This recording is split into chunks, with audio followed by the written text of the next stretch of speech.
Sabi, di ba? Nabitin ako dun sa una, kaya ito, kuha pa tayo isa. Try natin makuha yung mas malaki.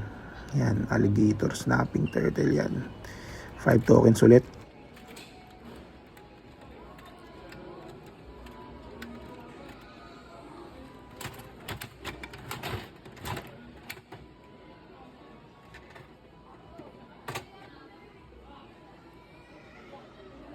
At dahil mahirap naman buksan, iuwi natin. Yan, compared dun sa isa, medyo mas malaki to. Ayan.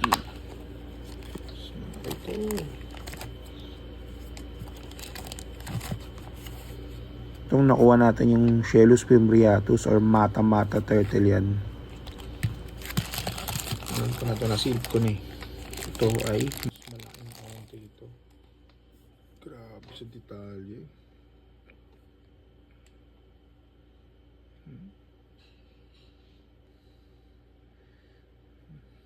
Sobrang bilib talaga ako sa details nitong gashapon na to. Sobrang sulit yung 325 ko dito. Kagaya nung sa Japonica, meron din tong basking area. Medyo mahirap ikabit, pero yan. Siguro.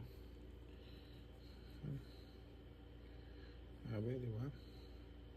Yan, grabe talagang details. Sobrang sulit, sobrang tuwa ako rito.